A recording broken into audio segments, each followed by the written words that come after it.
1965 et ça a continué jusqu'en 1969. Pensez-vous que le rôle de cette personne était en partie d'écarter ces suppositions et de ne rien communiquer à Blue Book? Pour moi, c'est de la spéculation, Bill. Je suis d'accord avec Chuck. Je crois que le type n'avait aucune expérience. Il n'avait probablement aucun poste dans l'aviation. Tout ce qu'il savait des avions, c'est qu'ils ont une lumière rouge, une lumière verte et une lumière blanche. Alors il en a conclu que c'était un avion. Ce n'était pas une conspiration, mais juste de l'inexpérience pure et simple.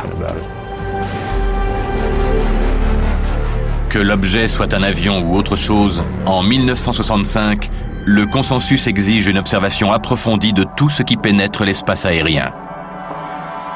Mais les avions de réserve à Edwards sont armés de missiles nucléaires et leur décollage requiert une autorisation de haut niveau. Ces avions d'interception sont conçus spécifiquement pour protéger les États-Unis d'une attaque en cours. Ils sont pourvus d'armes nucléaires au cas où une attaque ou contre-attaque immédiate soit nécessaire. Lancer l'un de ces F-106 munis de ces missiles nucléaires dans l'espace aérien américain sans rien savoir sur la nature des objets cibles est bien trop risqué. On ne peut pas utiliser les avions d'alerte. Vous avez un autre 106? C'est tout ce qu'on a. C'est tout ce que vous avez? On n'a que le 6 en alerte. À ce moment-là, on devait approcher les 4 heures du matin. Tout ça durait depuis 2h30, 3 heures. Le temps que l'avion décolle et se mette en chasse,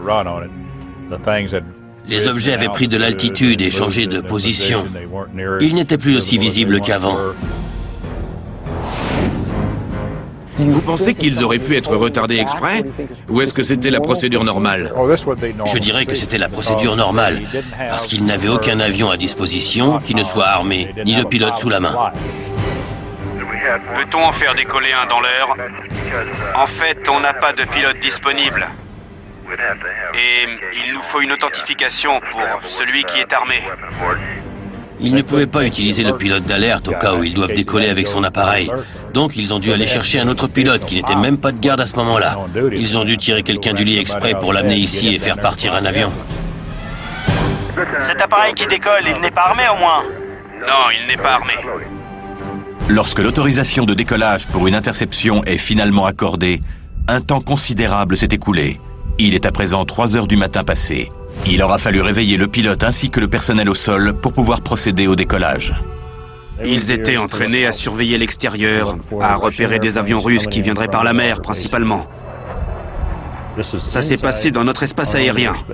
Et les procédures n'étaient vraiment pas prévues.